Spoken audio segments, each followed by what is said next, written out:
이제 오늘은 4장과 5장을 넘어갈 텐데요. 이것도 굉장히 중요한 장이에요. 자, 이 요한계시록은요, 점진적 방법을 쓰고 있는데, 여러분 그 앞에 1장에서 서론이 나왔습니다. 그죠? 1장이 서론이라고 그랬어요. 그 서론이 모든 요한계시록의 핵심을 담고 있다고 그랬어요. 그죠? 그 핵심을 다 앞에서 이미 주제를 딱 던져놨어요. 그래서 사실은 1장만 읽어도 요한계시록 전체를 다 읽은 거랑 마찬가지예요. 무슨 말인지 아세요? 1장의 내용이 뭐였어요? 1장의 핵심이 누구를 찬양하는 거예요?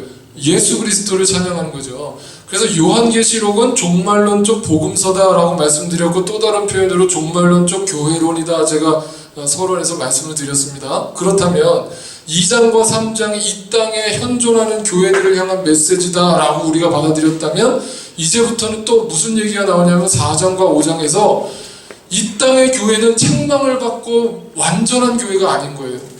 이해가 되세요? 책망을 받고 뭔가가 하나님 보실 때 미흡한 거예요. 2%가 부족한 거예요. 그래서 하나님이 그것을 마지막 때에 잘 경계하라고 우리한테 책망을 하신 거예요. 그렇다면 그 책망을 받고 난 교회들이 어때요? 야, 이거 우리가 얼마나 열심히 신앙생활 하려고 노력했는데 우리가 이렇게밖에 신앙생활을 못하는구나 라는 절망감에 빠지잖아요.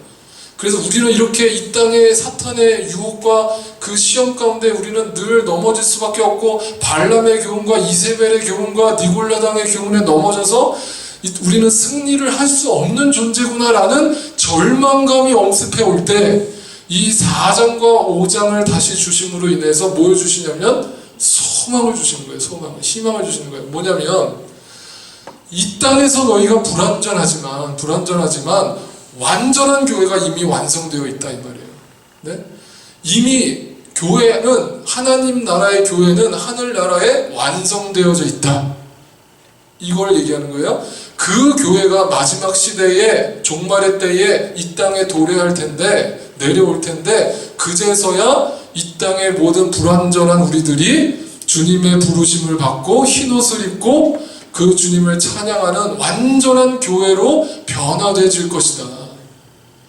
우리가 다 교회잖아요. 그죠? 여러분 한 사람 한 사람이 다 주님의 교회란 말이에요. 그래서 그 흰옷 입은 백성들의 무리를 뭐라고 얘기를 하는지를 이제 4장과 5장에서 얘기를 하는 거예요. 아시겠죠? 그래서 4장과 5장은 완전한 교회의 모습을 그리고 있다. 이것을 뒤에 가면 이제 자세히 배우겠지만 새 예루살렘, 네, 그 새 예루살렘이 이 땅에 내려오는 장면을 요한이 목격한단 말이에요. 그 새 예루살렘이 바로 완전한 교회를 상징하는 거예요. 네? 그 완전한 교회가 어떻게 이루어지는가를 4장과 5장에서 이제 얘기해 주는 거예요. 이것만 딱 캐치하면 여러분 4장과 5장을 읽으실 때 이해가 돼요. 이제 이게 이런 내용이구나 하고 이해가 되실 거예요. 자, 4장을 보겠습니다. 먼저 4장과 5장을 같이 비교를 해서 제가 한번 나눠볼게요. 자, 4장과 5장은요, 이걸 얘기하고 있어요.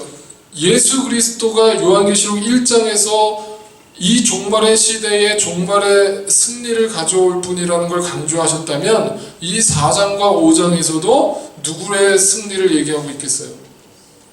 네, 그리스도의 승리를 얘기하고 있어요. 그리스도의 승리를. 네, 그래서 그리스도의 승리를 4장과 5장에 걸쳐서 표현하고 있다라고 여러분 딱 머릿속에 인식을 하세요. 그리고 또 4장과 5장에서 공통적으로 또 다루고 있는 주제가 뭔가? 바로 교회의 승리입니다. 교회의 승리. 네.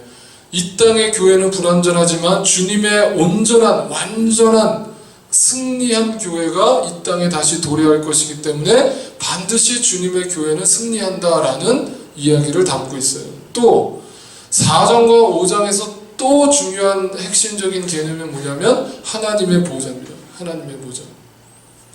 이 보좌라는 개념이 도대체 왜 들어갔는가, 갑자기 4장에서. 도대체 보좌가 뭐예요? 여러분, 보좌가 뭡니까? throne이 뭐예요? 누가 앉는 의자예요? 왕이 앉는 의자예요. 그게 보좌란 말이에요. 그 보좌가 갑자기 등장을 하는데 요한 사도가 4장에서 환상을 보는데 보좌가 눈에 보이는 거예요. 그 보좌가 바로 누구를 상징하는 거예요? 하나님이고 곧 예수 그리스도를 상징하는 거란 말이에요. 근데 왜 요한 사도가 이 보좌라는 단어를 상상해서 그 환상 가운데 보았을까요? 이 요한계시록이 쓰여지던 시대가 로마의 엄청난 핍박이 이루어지고 있던 때라고 말씀드렸죠. 서론에서. 여러분, 그때 이 헬라 지중해 지역의 보호자를 담당하는 왕은 누굽니까? 보호자 하면 딱 떠오르는 사람은 누구예요? 로마 황제죠. 황제. 그죠? 로마 황제가 있었단 말이에요. 황제의 보좌와 대비가 되는 거예요. 이해가 되세요? 왜? 이 땅의 사람들은 누구를 부러워해요? 황제의 보좌를 보면서 부러워한단 말이에요. 야, 절대 권력자, 절대 파워를 가진 사람, 네, 그 사람이 바로 황제란 말이에요. 그런데 크리스찬이 요한계시록을 사도 요한이 쓰면서 보좌를 바라보는데 그 보좌는 이 땅의 황제의 보좌와는 비교할 수 없는 영광스러운 모습을 보게 되는 거예요. 그것이 바로 하나님의 보좌와 황제의 보좌를 비교해서 나타내고 있는 거예요. 아시겠죠? 다시 얘기하면 이 땅에 목적을 두고 살아가는 사람들의 삶과 하나님의 나라를 목적으로 두고 살아가는 사람들의 삶의 차이를 드러내주고 있는 중요한 단어예요. 이 보좌라는 단어가 이제 요한계시록에서 계속 등장합니다. 4장으로부터 시작해서. 자, 그 다음에 5장에서 또 등장하는 중요한 단어는 뭐냐면 바로 책이라는 단어예요. 책. 그죠? 우리말 성경에 책이라고 되어 있지만 예전 성경에는 두루마리라고 되어 있습니다. 어느 게 더 정확한 번역일까요? 두루마리입니다. 왜요? 두루마리였으니까. 그때 당시에는 책이라는 것 자체가 없었으니까요. 두루마리예요. 그래서 어찌됐건 우리말 표현으로는 책이라고 되어 있습니다. 영어로는 스크롤이라고 되어 있어요. 책과 어린 양이 등장합니다. 비로소 이 4장과 5장에서. 바로 그 책은 어떤 책이에요? 생명책인데 이 책 내용에 대해서는 이제 우리가 뒤에 좀 자세히 살펴볼게요. 정확하게 간단하게 얘기한다면 이 책에는 봉인이 되어 있죠. 그죠? 처음에 요한이 봤을 때는 일곱 봉인이 되어 있단 말이에요. 실이 되어 있단 말이에요. 그죠? 그 봉인이 되어 있었다는 말의 의미는 뭘까요? 미리 얘기한다면 이따 나중에 5장 가서 배우겠지만 실이 되어 있었다는 말은 다시 얘기하면 그 책이 덮여져 있었고 봉해져 있었다. 아무도 그 봉한 것을 열 자가 없다. 이런 거예요. 근데 그 봉을 누가 뜯게 될까요? 결론적으로 얘기하면 누가 뜯어요? 예수님이 그 봉을 하나씩 뜯는 거예요. 근데 이것도 나중에 5장에서 제가 말씀드리겠지만 이단들이 제일 많이 또 갖고 장난치는 게 이 말씀이에요. 이걸 갖다가 어떻게 장난을 치느냐? 예수님이 봉을 하나 뜯으니까 어떤 재앙이 일어나고 또 두 번째 봉을 뜯으니까 어떤 재앙이 일어나고 이런 식으로 자꾸 이제 해석을 함으로 인해서 이 땅의 재난과 고난이 그 봉을 하나씩 뜯을 때마다 일어난다라고 얘기를 해요. 그래서 그 책 안에 온갖 저주와 재앙과 그 심판만이 가득 있어서 그 책을 다 뜯는 순간 이 땅이 다 멸망한다라고 가르치는 이단들이 있단 말이에요. 근데 성경에서 얘기하는 이 7책은 아까 얘기한 것처럼 생명책이에요. 아시겠어요? 그 책에는 봉인된 책에는 심판과 저주도 같이 들어가 있어요. 그러나 그것만 있는 게 아니란 얘기예요. 아시겠죠? 거기에는 그걸 열어짐으로 인해서 비로소 우리에게 믿는 자들에게 뭐가 주어지냐면 승리가 주어지는 거예요. 아시겠죠? 그래서 이 봉을 뜯는다는 말의 의미는 믿지 않는 자들에게는 심판이지만 믿는 자들에게는 바로 우리의 구원의 완성입니다. 완성. 그거를 이 책에 담고 있다는 얘기예요. 그래서 그 책을 누가 들고 있느냐? 바로 어린 양이 들고 계시다. 어린 양 예수 그리스도가 그 책을 들고 계시고 그 책을 뜯는 분도 예수님이다라고 우리는 그렇게 이제 배우게 될 겁니다. 자, 이 중요한 단어들만 딱 여러분 머릿속에 인식하시면 4장과 5장이 이제 다 이해가 되실 거예요. 자, 이제 구체적으로 4장을 오늘은 살펴보겠습니다. 자, 계시록 4장을 한번 펴보시고요. 1절부터 같이 한번 읽어보겠습니다. 계시록 4장을 함께 펴시고요. 1절부터 보겠습니다. 자, 1절 이 일 후에 어떤 일 후에입니까? 앞에서 뭐라고 그랬어요? 7 교회가 어떤 일이 일어날 거다라는 환상을 보여주신 후에라는 말이에요. 그러니까 이것은 시간적으로 얘기하면 같은 시간대를 얘기하는 건데 어떤 말로 해석을 해야 되냐면 앞에 2장과 3장의 7 교회의 내용과 뒤에 이제 나오는 4장과 5장의 내용이 연결되어 있다는 얘기예요. 그죠?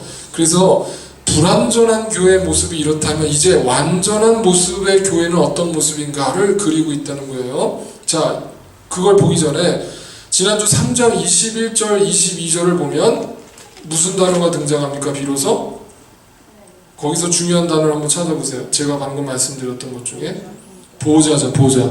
자, 보호자를 봤다는 거예요. 마지막 교회 라오디게아 교회를 환상을 보면서 21절에 이기는 자에게는 내가 내 보좌에 함께 앉게 하여 주기를 내가 이기고 아버지 보좌에 함께 앉은 것과 같이 하리라. 자, 그 보좌에다가 여러분 동그라미를 치세요.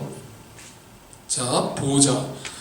그렇다면 그 보좌는 곧 승리를 상징하는 단어예요. 승리예요. 승리. 자, 4장 이제 시작합니다. 이 일 후에 내가 보니 하늘에 열린 문. 자, 열린 문 우리가 앞에서 봤습니다. 열린 문이 뭐라고 제가 말씀드렸나요? 열린 문 빌라델비아 교회 공부할 때 나왔죠? 열린 문이 누구예요? 예수님이에요. 자, 예수님 열린 문. 자, 열린 문에다 동그라미를 치시고 또 보호자라는 단어가 4절에 또 보세요. 4절에 보호자가 또 나오죠. 보호자. 네. 보호자가 나옵니다. 그리고 5절에 보세요. 5절에 보호자 또 보호자가 또 나오죠. 그리고 또 하나의 중요한 단어가 뭐냐면 7 영이 나옵니다. 7 영은 뭐라고 그랬어요? 누구를 가리키는 거라고 그랬어요? 성령님. 자, 그렇다면 자, 앞에 보세요. 제가 앞에 이 세 단어를 추려놨습니다. 열린 문은 누구라고요? 예수 그리스도. 보호자는 누구를 상징하는 거라고요? 하나님. 7 영은 누구라고요? 성령님. 그러면 이 세 분을 일컬어서 우리는 누구라고 불러요? 삼위일체, 트리니티 가스예요. 삼위일체 하나님을 지금 이 한 장에서 묘사하고 있는 거죠. 바로 성부, 성자, 성령 하나님을 지금 표현하는 단어들이에요. 아시겠죠? 자, 그렇다면 또 단어들만 먼저 캐치를 해보죠. 이 4장에서 또 중요하게 등장하는 단어가 뭐냐면 4절에 보세요. 4절에 보좌에 둘러 24 보좌들이 있고 그 보좌들 위에 24 장로들이 흰옷을 입고 머리에 금관을 쓰고 앉았더라. 자, 여기서 중요한 단어는 뭐예요? 24 장로라는 단어가 중요한 단어예요. 자, 24 elders. 그죠? 24 장로. 이 장로가 오늘날 이 교회 안에 존재하는 그 장로 계급을 생각하시면 또 큰 오산입니다. 그 장로 그룹을 얘기하는 게 아니에요. 여기서 장로라는 것은 하나의 상징적 표현입니다. 특별한 그룹을 상징하는데, 그렇다면 먼저 24 장로는 뭡니까? 뭘 얘기하는 걸까요? 뭐가 24 장로일까요? 숫자를 한번 더 해보시죠. 자, 이걸 가지고 또 여러 가지 해석들을 만들어내요. 사실은 신학적으로 이것만 가지고도 6가지인가 해석이 있어요. 그런데 가장 복음적이고 성경적 해석은 뭐냐면 이겁니다. 구약에 나오는 12이라는 숫자는 어디에서 나오죠? 12지파. 그러면 신약에서 나오는 12은 어디서 나와요? 12제자. 12과 12를 합하면, 다시 얘기하면 구약과 신약을 통틀은 합하면 24가 되는 거예요. 그죠? 24 장로라는 말의 의미는 24는 그냥 24명의 장로를 뜻하는 것이 아니라 이것 또한 완전수예요. 다시 얘기하면 그날에 완벽한 교회의 그 천상에 있는 교회를 봤는데 거기에 누가 있냐면 24 장로들이 있다. 다시 얘기하면 완전한 그 성도들, 완벽한 성도들, 흠이 없는 성도들이 주님의 보좌 옆에 앉아있다 이 말이에요. 이해가 되시죠?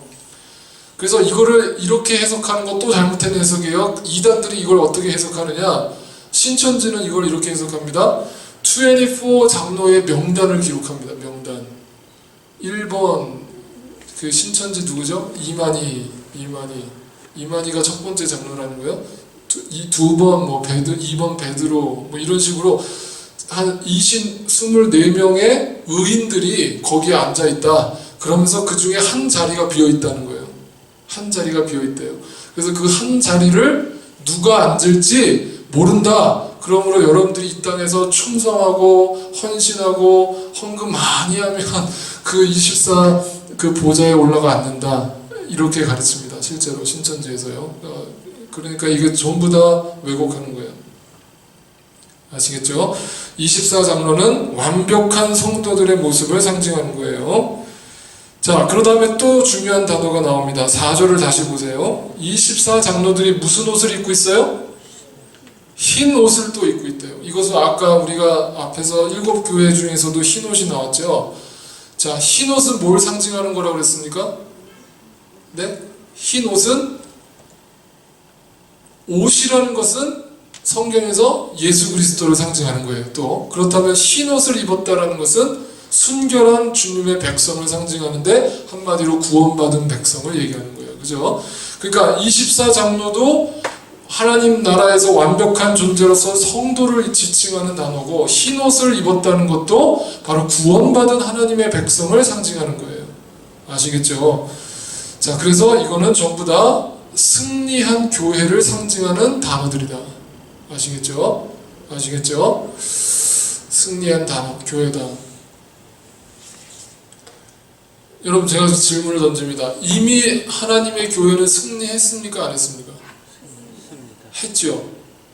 자, 이게 굉장히 중요한 차이예요. 근데 오늘날 자꾸 이거를 우리가 왜곡하면은 교회가 불완전하기 때문에 교회는 망할 것이고 교회는 패망할 것이고 이런 식으로 또 호도하는 메시지들이 있어요.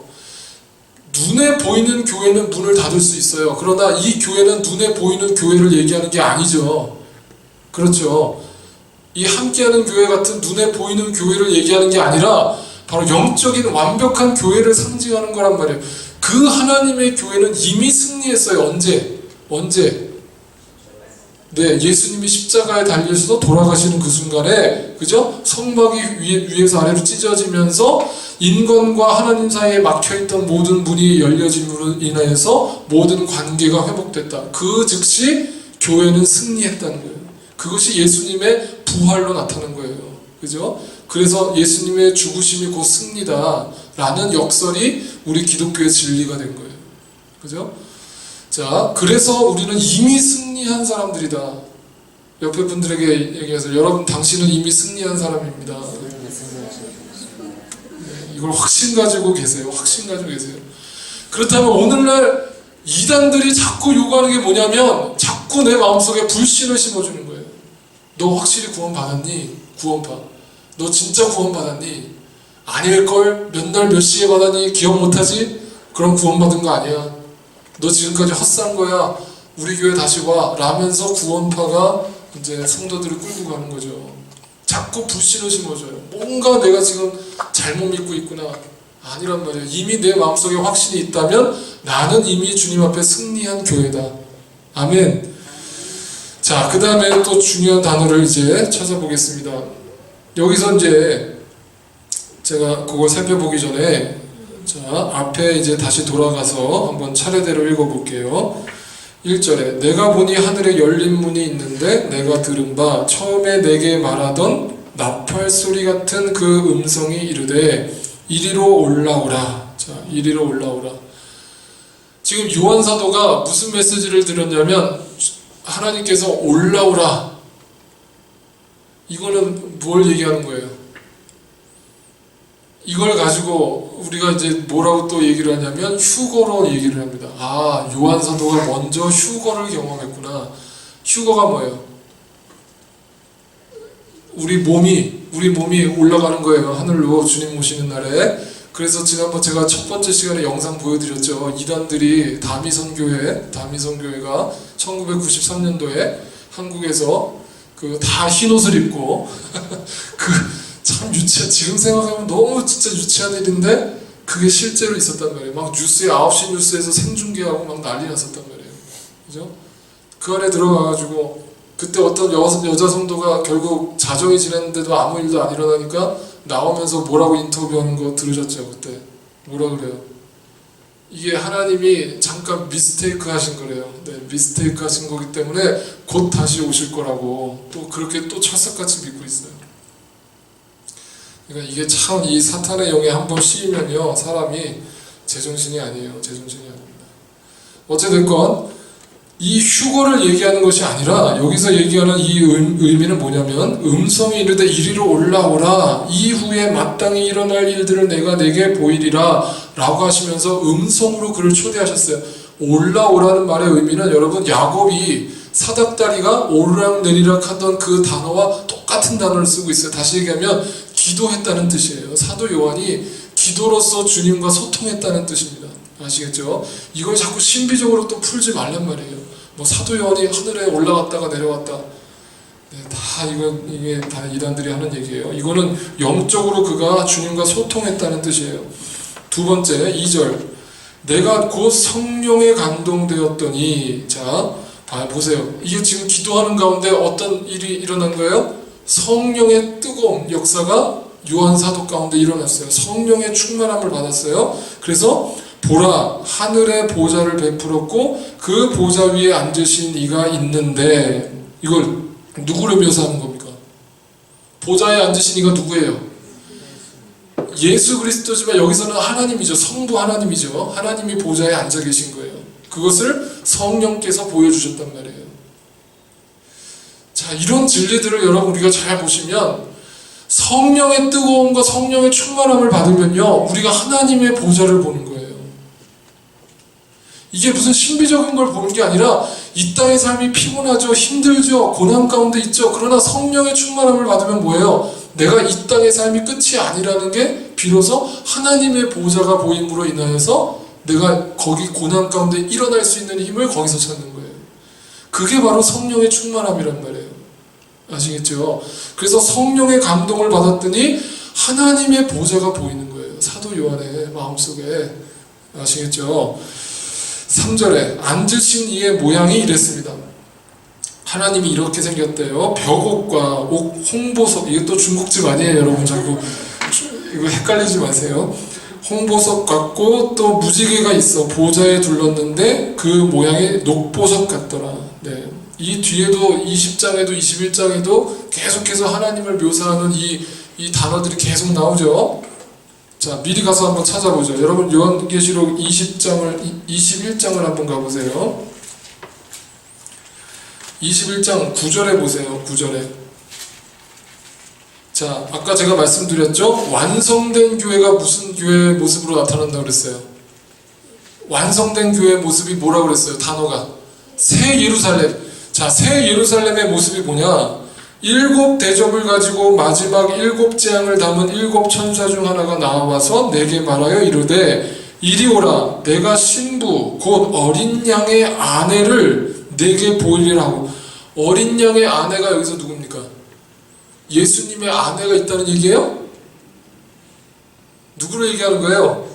바로 성도, 교회를 얘기하는 거예요. 교회. 자, 그 교회를 내게 보이리니 10절 성령으로 나를 데리고 크고 높은 산으로 올라가 하나님께로부터 하늘에서 내려오는 거룩한 성 예루살렘을 보이니. 그죠? 11절 하나님의 영광이 있어. 그 거룩한 성 예루살렘의 모습이 하나님의 영광을 담고 있는데 그 모습이 어떠냐? 그 성의 빛이 지극히 귀한 보석 같고, 그죠? 벽옥과 수정같이 맑더라. 그죠? 그러면서 자 19절로 가보세요. 19절에 그 성의 성곽의 기초석은 각색 보석으로 꾸몄는데 첫째 기초석은 벽옥이요, 둘째는 남보석이요, 셋째는 옥수요, 넷째는 녹보석이요, 다섯째는 홍마노요, 여섯째는 홍보석이요, 일곱째는 황옥이요, 여덟째는 녹옥이요, 아홉째는 담황옥이요, 열째는 비치옥이요, 11째는 청옥이요, 12째는 자수정이라. 그 12문은 12진주니 각문마다 한 개의 진주로 되어 있고 성의 길은 맑은 유리 같은 정금이더라. 자, 이 말의 묘사는 야, 이게 천국의 모습이 이렇게 생겼구나 라고 또 이해하시면 안 돼요. 이건 무슨 모습을 담고 있다고요? 완전한 교회의 모습을 그리고 있다고요. 그게 새 예루살렘이고 또 그 새 예루살렘의 주인이 되신 하나님께서 그 보좌에 앉아 계시는데 그 모습이 너무나 아름다운 이 땅에 말로 표현할 수 없는 보석들로 12개의 보석들로 가득 채워져 있다. 그것이 하나님의 영광을 그렇게밖에 표현할 수가 없었던 거예요. 요한사도가. 아시겠어요? 하나님의 글로리를 이렇게 표현한 거란 말이에요. 아시겠죠? 그렇게 해서 다시 이제 본문으로 4장으로 다시 돌아오세요. 그렇게 되어 있습니다. 그래서 녹보석 같더라 3절에 그렇게 얘기했습니다. 아까 4절은 이렇게 읽었죠. 보좌에 둘러 24보좌들이 있고 그 보좌들의 24장로들이 흰옷을 입고 머리에 금관을 쓰고 앉았더라. 네, 금관을 쓰고 앉았더라. 자, 5절에 보좌로부터 번개와 음성과 우레소리가 나고, 자, 이것도 하나님을 묘사하는 단어들이에요. 자, 하나님이 나타날 때는 항상 이런 식으로 아주 막 우렁찬 그 폭풍우 같은 모습으로 등장하시죠. 번개가 치고 음성이 들리고 우레소리가 나고, 그리고 보좌 앞에 켠 등불 7이 바로 성령님이라고 그랬죠. 7 영이 그 성령님이 보좌를 보호하고 있더라 이 말이에요. 6절에 보좌 앞에 수정과 같은 유리바다가 있고, 자, 그 유리바다가 또 한번 등장합니다. 유리바다에다가 한번 또 밑줄을 그으세요. 유리바다다. 이게 또 뭘 얘기하는 걸까요? 유리바다. 네? 여러분 그 동화 같은 데 보면 유리바다 같은 걸 보신 적이 있습니까?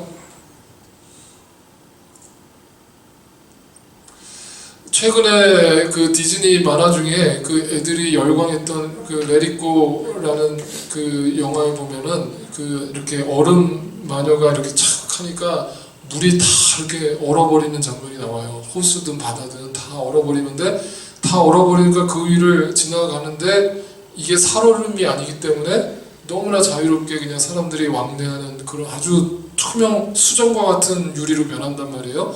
다시 얘기하면 그런 유리 바다, 밑에가 다 환히 들여다 보이지만 그 위를 걸을 수 있는 유리 바다. 이건 뭘 얘기하는 걸까요? 보좌 앞에 유리바다. 이것은 지금 무슨 모습을 상징하는 거라고 계속 제가 거듭 말씀드리고 있어요.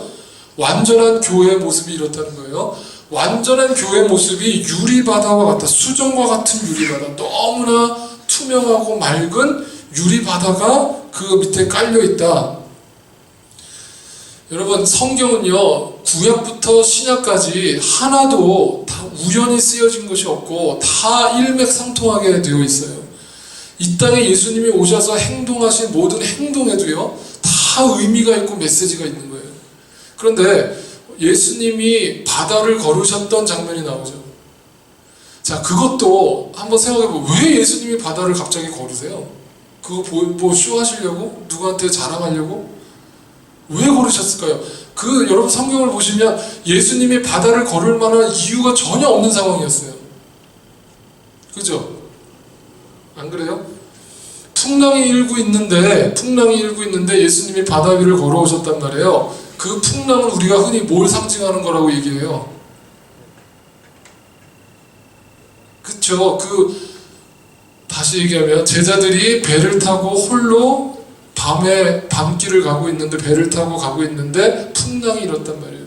그죠? 그러니까 제자들이 그 안에서 두려워서 벌벌벌 떨고 있어요. 나 죽겠다 라고 할 때, 여러분 그 배는 뭘 상징하는 거예요? 바로 우리의 삶을 상징하는 거죠. 우리의 인생. 그리고 그 인생에 예수님이 없었단 말이에요. 예수님이 없는 그 배의 인생에는 풍랑이 있는 거죠. 풍랑이 일면 어떻게 해요? 예수님이 없는 인생은 두렵죠. 죽고 싶죠. 여기서 죽나 싶죠. 그때 누가 그 풍랑을 걸어오는 거예요? 예수님이 걸어오신단 말이에요. 그냥 잔잔한 바다를 걸어오시는 게 아니라 풍랑 위를 걸어오신단 말이에요. 그리고 나서 예수님이 말씀하시죠. 잠잠하라. 그랬더니 풍랑이 잠잠해진단 말이에요. 그리고 나서 이제 베드로를 걷게 하시는 그런 장면이 또 이어서 나오죠. 그렇다면 그 장면은 왜 성경에 기록됐을까? 왜 예수님은 그런 행동을 하셨을까? 를 생각해 봤을 때 바로 이 요한계시록에서 계속해서 바다가 등장합니다. 바다는요, 요한계시록에서 세상을 상징하는 거예요. 근데 뒤에 이제 요한계시록 20장에 보면은 그 바다에 불이 일어나는 불 같은 유리바다가 또 나옵니다. 불이 일어나는 유리바다. 그건 뭘 상징하는 거냐면 고난이 일어나는 세상을 상징하는 거예요. 아시겠죠? 이 땅은요 바다예요. 풍랑이 일어나는 바다고 불이 일어나는 바다고, 그런 바다의 모습으로 등장하는데, 이 완전한 교회의 모습은 뭐예요? 수정과 같은 유리바다다. 그러면 그 위를 누구든지 걸을 수 있죠. 누구처럼? 예수님처럼. 다시 얘기하면 풍랑이 잠재워진 상태, 고난이 끝난 상태를 얘기하는 거예요. 아시겠죠? 이것이 바로 수정과 같은 유리바다의 모습을 완전한 교회의 모습으로 나타낸 거예요. 그린 거예요. 이해가 되셨죠? 자, 그 다음에 이제 넘어갑니다. 또 그때 이제 중요한 또 하나의 이 4장에서 중요한 단어가 등장하는데, 바로 내 생물이 등장합니다. 내 생물. 내 생물. 자, 내 생물을 보세요. 6절에 보좌 앞에 수정과 같은 유리바다가 있고 보좌 가운데와 보좌 주위에 내 생물이 있는데, 영어로는 four living creature입니다. 이 four living creature가 나와가지고 어떤 모습으로 등장하는가 보세요. 내 생물이 있는데 앞뒤에 눈들이 가득하더라. 이 쉽게 말하면 앞통수와 뒤통수에 눈이 가득하더라. 그러니까 다 눈으로 채워져 있더라. 이걸 상상하면 뭐예요? 이거 하나님의 괴물이네 라고 이해하시면 또 오산이에요. 이건 뭘 상징하죠? 눈이 등장할 때는 항상 성경에서 눈은 뭘 상징하는 거냐면 바로 하나님의 불꽃 같은 안목이에요. 하나님은 우리의 중심을 살피시는 분이란 말이에요. 앞에도 있고 뒤에도 있으니까 못 보시는 곳이 없죠. 모든 것을 다 꿰뚫어 보시는 바로 주님의 모습을 상징하는 것이 눈들이 가득하더라 라는 모습으로 상징하는 거예요. 7절. 그 네 생물의 모습은, 그 첫째 생물은 사자 같고, 그 둘째 생물은 송아지 같고, 그 셋째 생물은 얼굴이 사람 같고, 그 넷째 생물은 날아가는 독수리 같은데, 네 생물은 각각 6 날개를 가졌고 그 안과 주위에는 눈들이 또 가득하더라. 자, 한번 상상해 보세요. 사자 같은 모습과 또 송아지 같은 모습과 또 얼굴이 사람 같은 모습과 독수리 같은 모습, 그리고 날개는 몇 개예요? 6개의 날개를 가지고 있다. 그리고 눈은 앞뒤로 가득하다. 완전 괴물이네 이거. 괴물이네요, 괴물. 저기 신화 속에 등장하는 괴물이에요. 자, 근데 성경은 구약부터 신약까지 통해져 있다고 말씀드렸습니다. 이걸 해석하려면 앞에 구약을 알아야 돼요. 자, 구약에 어떤 성경에 이 말씀이 나오는지 에스겔을 한번 가보세요. 자, 에스겔 1장을 한번 찾아보겠습니다. 에스겔 1장.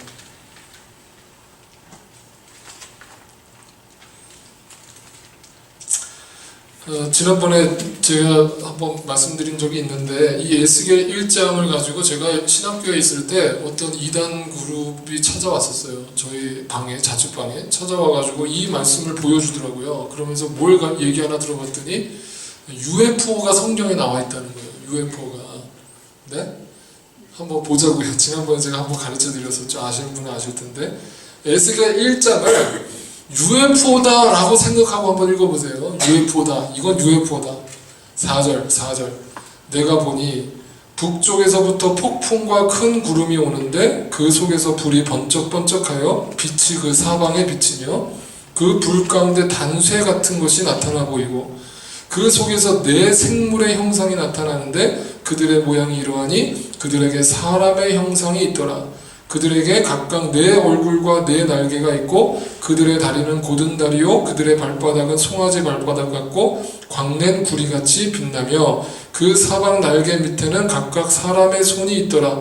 그 네 생물의 얼굴과 날개가 이러하니 날개는 다 서로 연하였으며 갈 때에는 돌이 익히지 아니하고 일제히 앞으로 곧게 행하며 그 얼굴들의 모양은 넷의 앞은 사람의 얼굴이요 넷의 오른쪽은 사자의 얼굴이요 넷의 왼쪽은 소의 얼굴이요 넷의 뒤는 독수리의 얼굴이니. 자, 이걸 갖다가 UFO다 라고 얘기를 하더라고요. 그래서 제가 정신 나간 사람아 정신 차려라 그래서 제가 요한계시록을 읽어줬어요. 자, 이 얘기는 요한계시록하고 딱 떨어지죠. 딱 맞아떨어지죠. 요한계시록의 상징을 에스겔이 이미 본 거예요. 그죠? 에스겔이 이미 본 환상을 요한사도도 봤단 말이에요. 그 얘기예요. 그렇다면 또 한번 찾아보세요. 에스겔 10장을 한번 가보세요. 에스겔 10장 14절입니다. 에스겔 10장 14절. 에스겔 10장 14절. 그룹들에게는 각기 4면이 있는데 첫째 면은 그룹의 얼굴이요, 둘째 면은 사람의 얼굴이요, 셋째는 사자의 얼굴이요, 넷째는 독수리의 얼굴이더라. 자, 이런 모습을 하고 있는 게 지금 요한계시록과 또 맞아떨어지는데 이게 누구라고요? 누구라고요? 여기서? 아니, 이 지금 에스겔 10장에서 누구의 얼굴이 이렇게 생겼다고요? 그룹들이라고 돼 있죠. 그룹들. 그죠? 그룹이 누구예요? 그룹이 이 그룹을 얘기하는 게 아니고 그룹들이 얘기하는 건 뭐예요? 이게 어디서 처음 등장했어요? 이 단어가 아시는 분, 우리 창세기 강의했잖아요. 에덴 동산에서 신락원 할 때 아담과 하와를 쫓아내고서는 그 생명나무와 그 화영검을 누가 지키게 했어요? 그룹들이 지키게 했단 말이에요. 그죠? 그게 바로 천사들을 얘기하는 거예요. 천사. 다른 말로 하면 천사. 그 천사들의 모습이 이렇게 생겼더라 이 말이에요. 아시겠죠? 자, 또 하나 찾아볼게요. 이사야로 한번 가보세요. 이사야 6장입니다. 이사야 6장.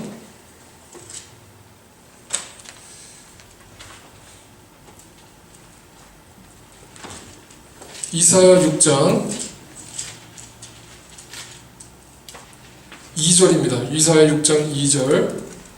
자, 스랍들이 또 나오죠. 자, 스랍들이 누구라고요? 천사들. 스랍들이 모시고 섰는데 각기 몇 개 날개?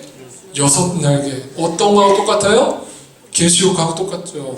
6날개가 있어. 그 둘로는 자기의 얼굴을 가리었고 그 둘로는 자기의 발을 가리었고 그 둘로는 날았다 라고 또 얘기했어요. 이걸 누가 봤어요? 이사야가 본 거예요. 이사야가. 자, 그러니까 똑같은 모습을 이사야 선지자도 봤고 에스겔 선지자도 봤고 지금 사도 요한도 봤다 이 말이에요. 이거는 누구를 상징하는 거다? 바로 그룹들, 천사를 상징하는 거다 라는 얘기예요. 그죠? 자, 그럼 다시 요한계시록으로 돌아오세요. 이거는 내 생물은 그럼 누구다? 그룹들. 네, 그룹들이다.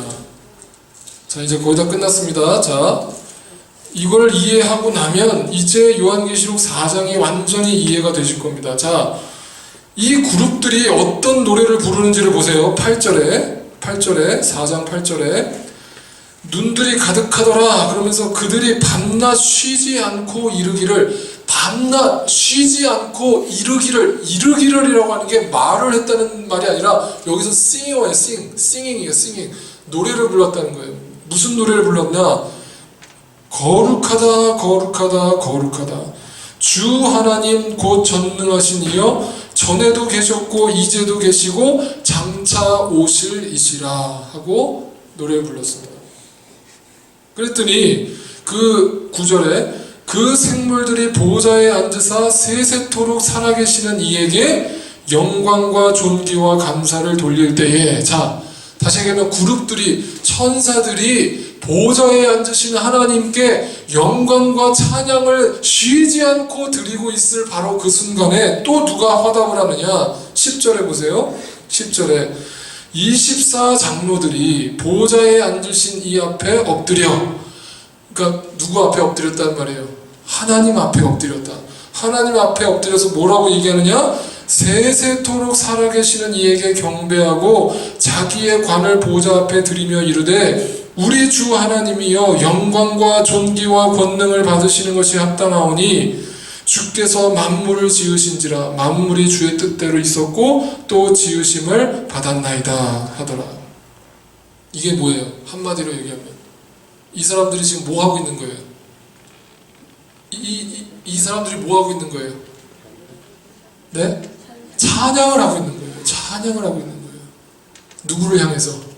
보좌에 앉아 계신 하나님께 모든 영광과 찬양을 쉬지 않고 노래를 부르고 있는 이 아름다운 광경을 사도 요한이 목격한 거예요. 그래서 장로들도 찬양을 부르고 내 생물들, 그룹들도 하나님을 찬양하고, 한마디로 얘기하면 새 예루살렘은 주님께 들려지는 찬양이 끊이지 않는 모습을 보여주고 있다. 그죠?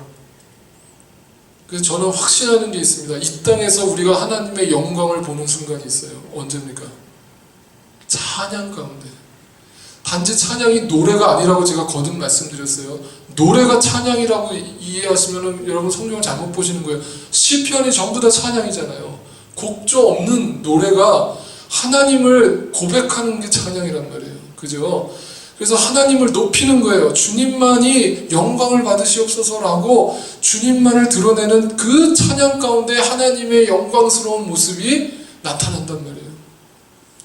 오늘날 우리가 예배 가운데 찬양을 통해서 받는 은혜가 얼마나 큽니까? 하나님이 찬양을 가운데 역사하시는 그 모습들을 우리가 얼마나 많이 경험해요. 바로 그것이 하나의 샘플로서 찬양 가운데 그 맛을 보여주시는 거예요. 그죠? 그래서 여러분 다시 정리하면 이 4장에서 가장 중요한 단어는 바로 보좌입니다. 보좌. 바로 그 보좌에 누가 앉아 계시다? 성부 하나님이 앉아 계시다. 그리고 그 옆에는 7 영 성령님이 계시고, 그리고 이제 5장에서 비로소 이제 어린 양이 등장합니다. 과연 그런 어린 양은 어떤 역할을 하는지를 우리 다음 시간에 살펴볼 거고요. 그리고 흰 옷을 입은 사람들, 바로 완벽한 교회는 하나님을 찬양하는 모습으로 그려지고 있다는 거예요. 우리가 다 주님 나라에 갔을 때 바로 이런 모습으로 주님을 찬양하는 모습으로 우리는 영원히 주님과 함께 살게 될 겁니다. 여러분, 우리는 다시 한번 정리합시다. 이 땅에서 아무리 이 땅에 고난이 찾아오고 우리가 시험에 빠지고 유혹이 찾아온다 할지라도 우리는 이미 승리한 교회라는 사실을 잊지 마세요. 그리고 늘 우리가 주님 나라 오실 때 주님을 영원히 찬양하는 것처럼 이 땅에서도 늘 주님을 찬양하면서 살아가는 삶, 그것이 우리 믿는 자들의 마땅한 삶이다. 아시겠죠? 그것이 바로 요한계시록 4장의 내용입니다. 그 크신 주님을